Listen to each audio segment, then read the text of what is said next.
The biggest thing that just is kind of like a knife going through my heart is that a lot of franchisors know that retail is important, but don't put the energy and efforts behind it very early on. Hey, everybody, and welcome back to Behind the Franchise. I'm your host, Paul Ehlinger, and we're super excited today. We've got Andrea Wiita with us.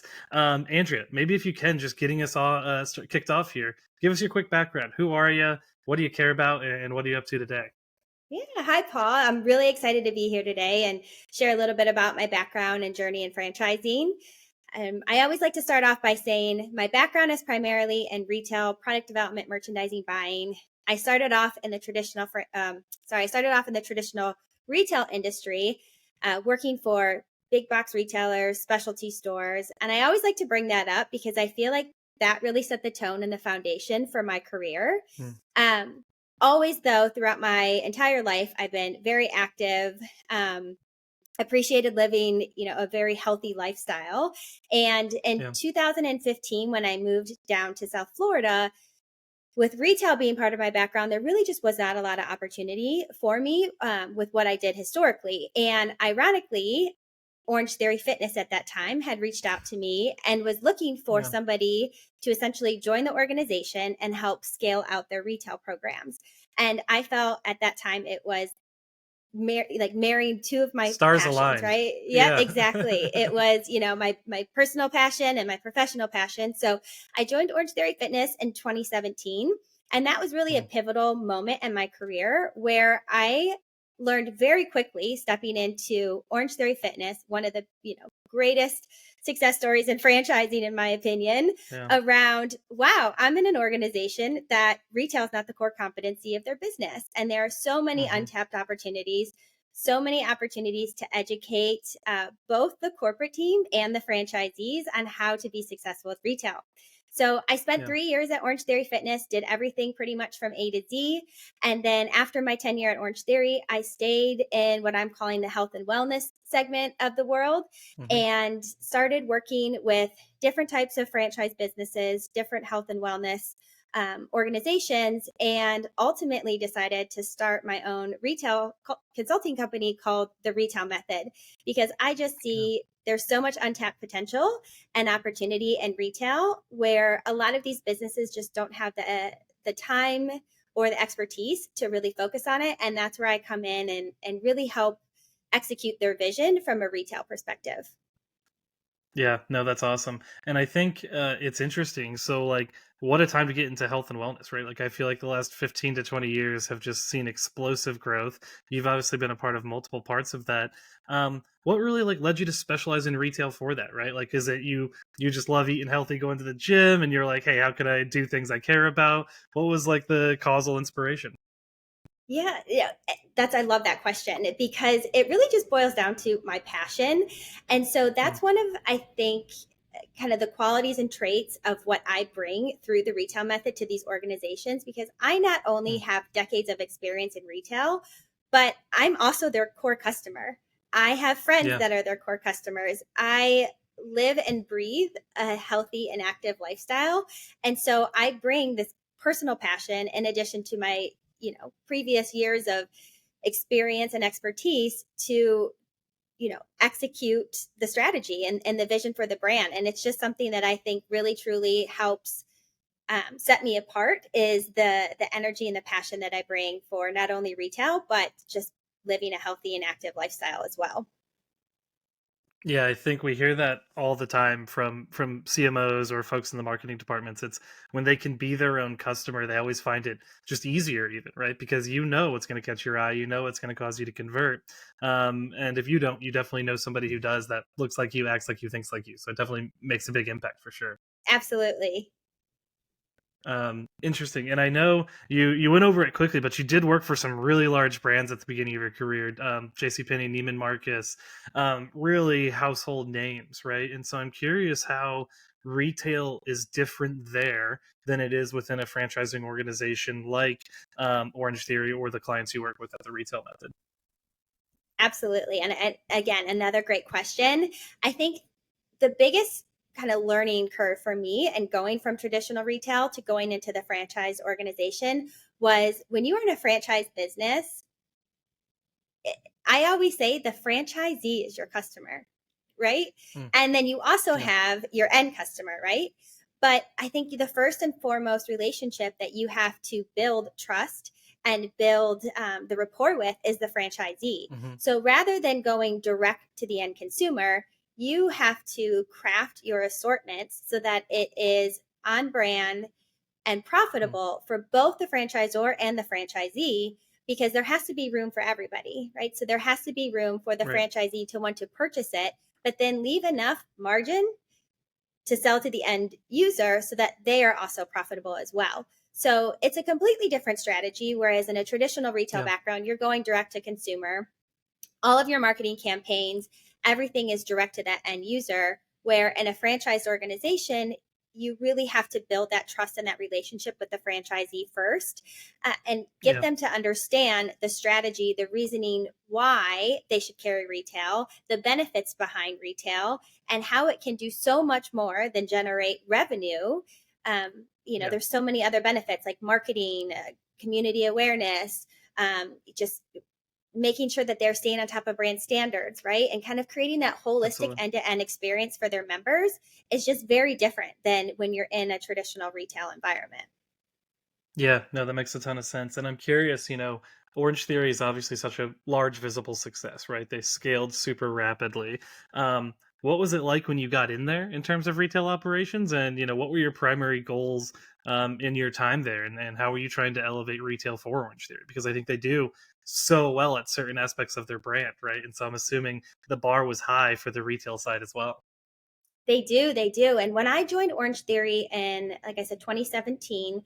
they were just shy of 1,000 locations and had almost a million Yeah. members, both nationally and Wow. internationally. So that was a crazy experience to walk into. And what was really interesting about Orange Theory, they experience, as many of us know in this industry, tremendous rapid growth in a very short period of Yeah. time.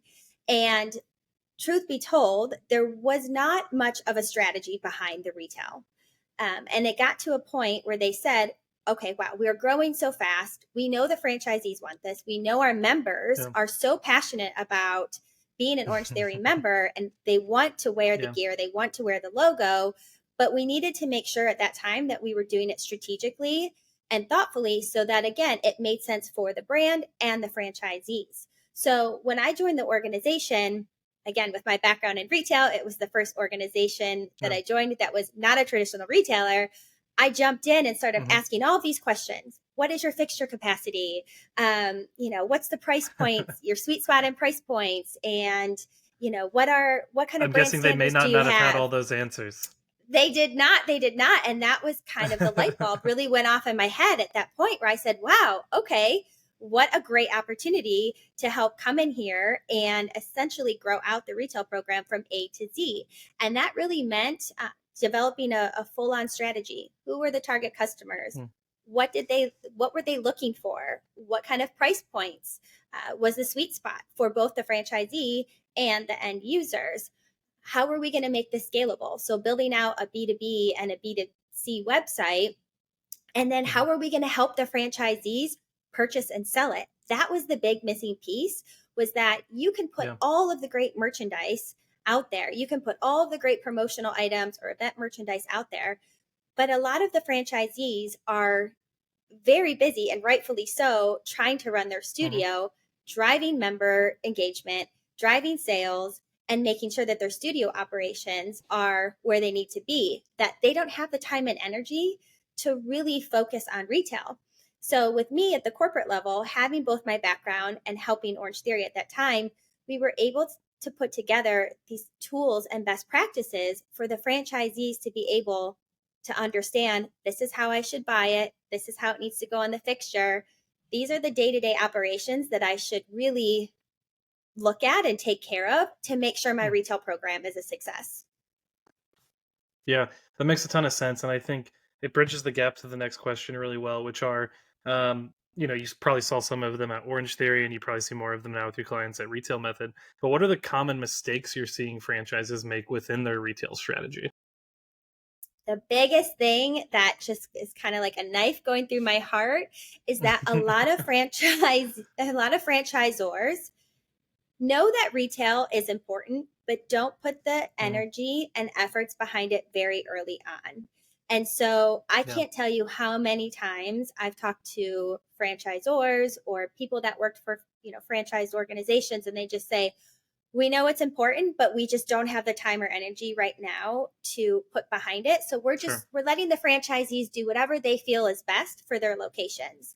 And what I have learned and what I have experienced throughout all of the conversations that I have had is that when you do that, it might feel easier up front, but as you continue to Right. scale and get bigger, it's very hard to go back and change that Yeah. behavior or change that mentality. So putting the energy and effort up front, including it in part of your strategy, is going to be so critical to making sure that Hmm. your vision and your brand standards are adhered to throughout your entire growth, and Yeah. you don't have to go back and do the rework. Yeah, it's got to be easier to like fix a brand that tried and maybe didn't succeed as well as they wanted to than to start from scratch with 200 locations, I would guess. Yes, exactly. It really is. And it just really comes down to your whatever business that you are in. If you're a health and wellness brand, if you are a different type of franchise organization, there's always going to be some component to your business that requires sourcing, pricing, working with different vendors, right? To bring, if it's equipment that your locations need, um, Hmm. promotional items, uniforms, apparel, any of that, right? There's always going to be Yeah. that piece of the business. And if you just really invest in doing it correctly in the beginning and set yourself up for success, it will not be a headache for you later on. Yeah, no, that makes a ton of sense. And I think I would imagine, especially in a modern age where like e-commerce is such a big role in this as well, getting those technology solutions up front are super important. So maybe go into that a little bit, right? Like what roles do you see technology or which platforms do are you really high on to help scale these retail operations amongst these multi-location brands? I would say the biggest thing is understanding that no matter what business you're in, your Mm, customers are going somewhere to purchase the things that they need. So if you can mm, figure out a way to provide that to them while they are visiting your location, you know, participating in a class, whatever that might be, that is going to be the yeah. biggest win for you because you already have that captive audience. I also like to say that on average, if you're talking retail specifically, I think the Hmm. average customer might go to the mall, might online shop a few times a month, few times a quarter, Sure. right? Depending on what category it is, right? The frequency is different.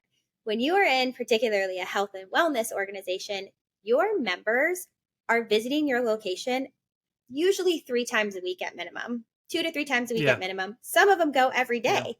So you have them in there during that time. And if you can figure out a way to give them the things that they are looking for elsewhere, you're already one step ahead. And then if you Yeah. can do it in a way where one of the biggest strategies that I like to work with clients is figuring out a website that can drop ship directly to their home. So some Yeah. people, when they're attending a health and wellness class or a fitness class, whatever that is, a lot of people don't even bring their wallets in, right? They just bring their car keys and a Yeah. water They bottle they and don't they have a drop their way, car but they can keys. still see it. Right. They drop it in a cubby, right? So if there Mm, is a way where you can either captivate them while you're in your location with an iPad or a fixture and tell the front desk, oh, I love this hoodie, but I didn't bring my credit card and I'm going somewhere after, whatever mhm. that is. I'm going to work. I don't want to carry it.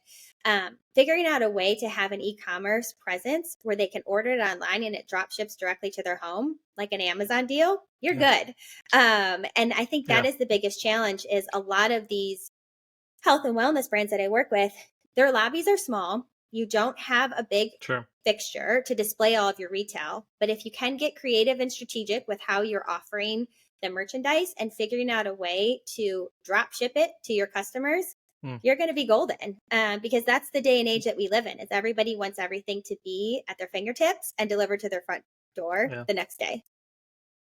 Yeah. Well, and I guess too, like to your point, in a health and fitness setting, I've probably just worked out. I'm sweaty. I'm not going to try on this merchandise while I'm here. And so having the ability to order it, maybe I get two sizes online and it's easy to return it right away and do all of that. That's probably a big win kind of in this specific context. Exactly, exactly. And that's a big strategy that I talk a lot about with when it comes to brick and Mm. mortar versus e-commerce. Yeah, it makes a ton of sense. And thinking about a franchise's brand more holistically, right? And I think fitting retail in there presents its own challenges and opportunities. How do you think about making sure that it is aligned with the overall brand strategy? It's more than just, hey, drop the logo on there, right? There's more to it to align it with the brand strategy. Can you go into that for us? Yes, I love that question because that's one of the biggest questions and kind of Mm, first question I lead with when I'm working with yeah. potential new clients on building out a retail strategy. So a lot of people will say, Hmm. we know we need to do retail. And again, when I say retail, that could mean apparel, promotional items, event merchandise, CPG goods, all of that, kind of all falls under the Sure. retail umbrella. But you have to Hmm. think, who are we as a brand? Who are our clients? And what kind of products do we want to offer that aligns with our brand and our mission? So that's a really Yeah. big thing. It has to align with your brand Yeah. and your mission. And then from there we have to say, okay, great. Those are the products that you want to play in with the Hmm. brand as you continue to grow. What price points also make sense?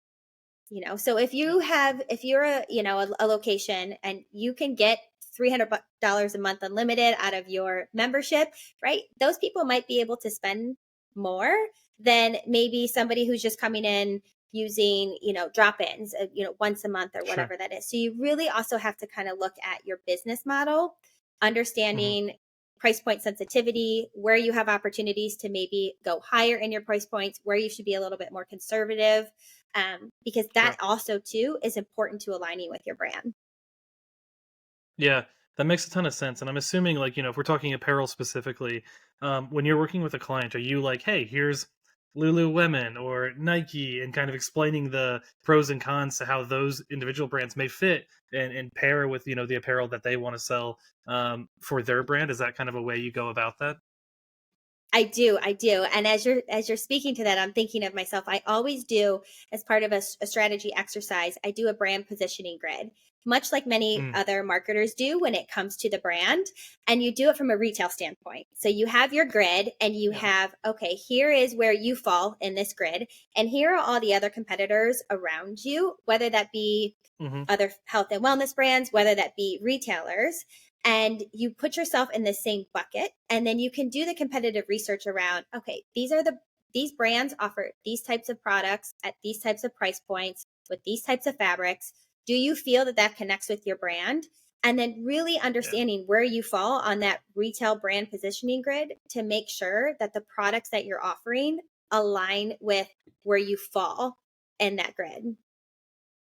Yeah, that makes a ton of sense. And I'm curious as well because I think we've previously spoken, and you were talking about how at Orange Theory you had franchisees that were selling different things right at each location.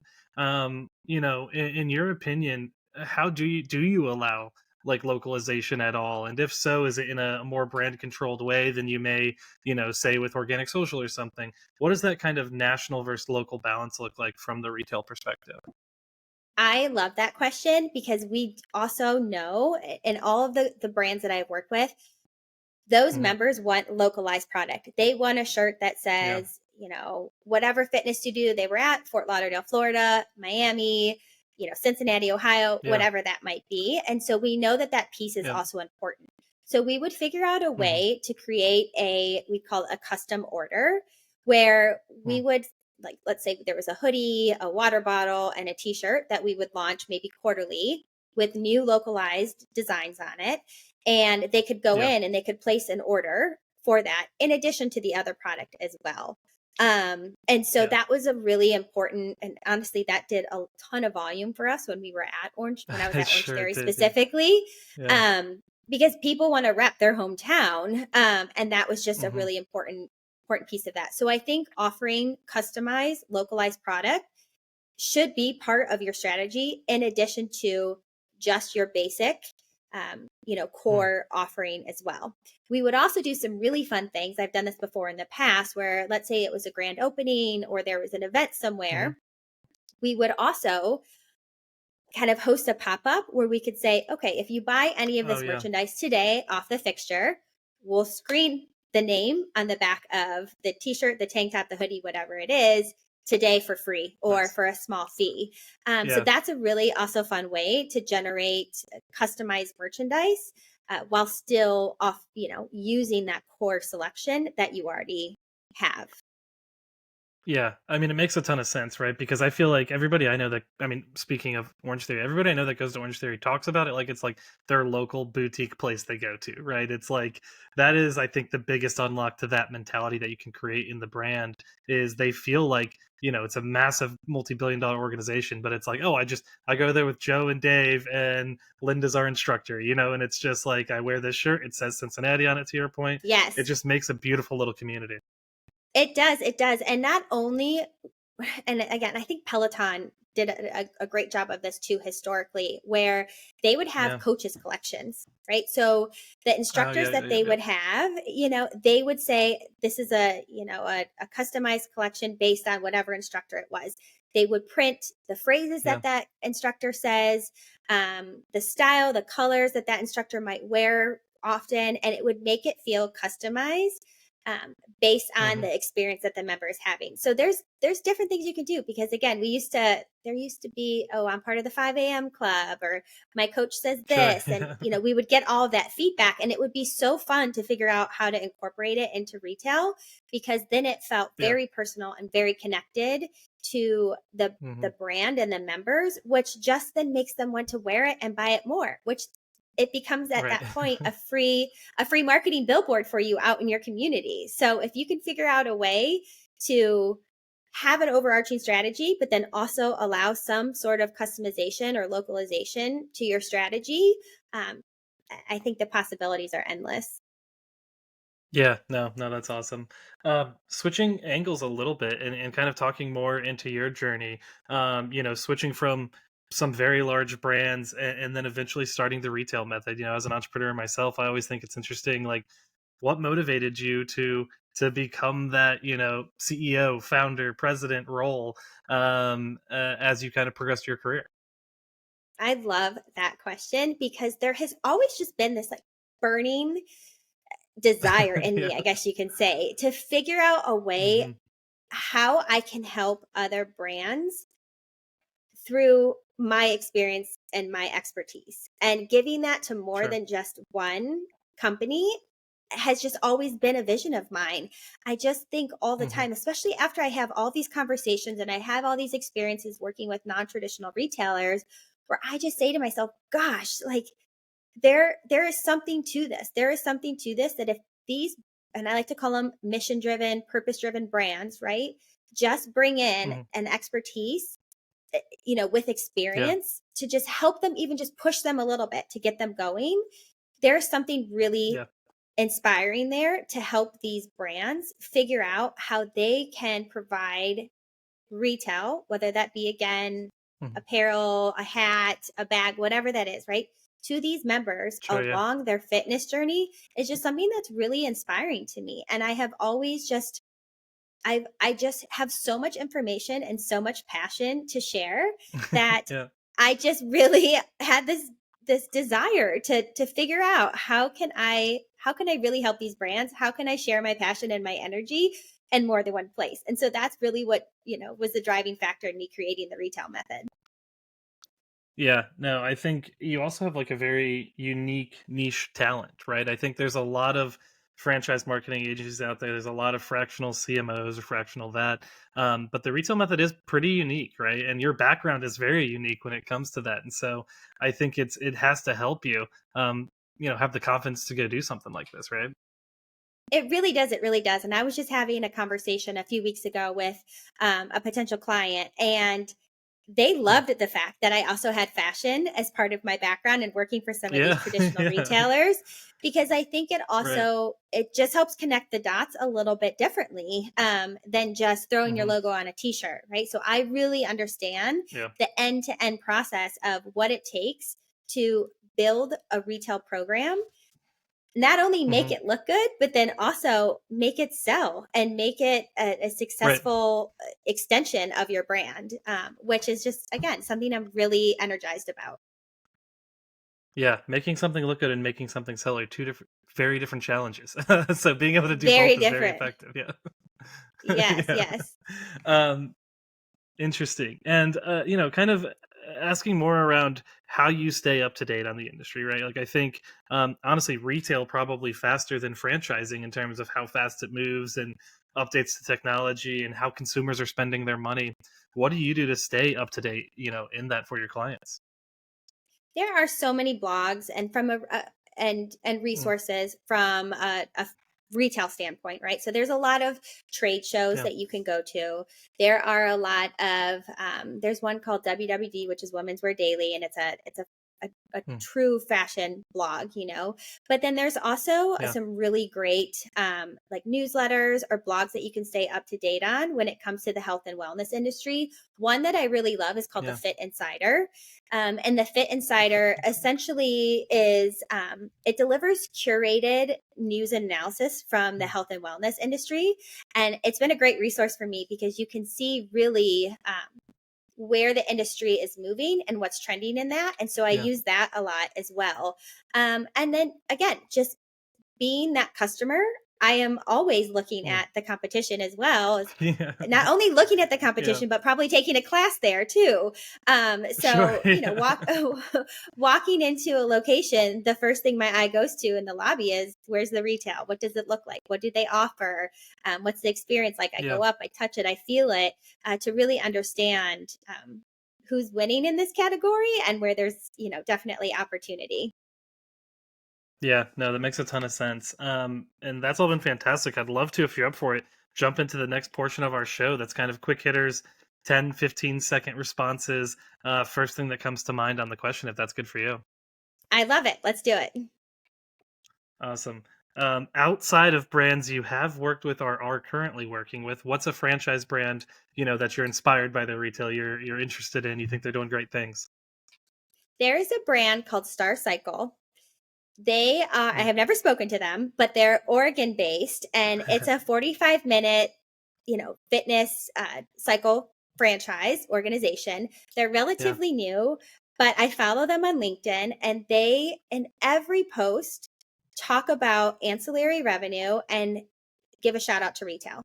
I think all of their posts, all of interesting. their blogs, they're always in uniform. They always have great retail on. And so I think they see the bigger picture when it comes to retail. And they're just someone I really enjoy following. And I think is a perfect example of how they're doing it well from the beginning. Yeah, that's awesome. And I saw too, I just looked it up as you're talking about it. They offer childcare at They many of do. their locations because they were founded by two working parents. Like, I think that's such a unique differentiator in the health and wellness space. Like, that's a great idea.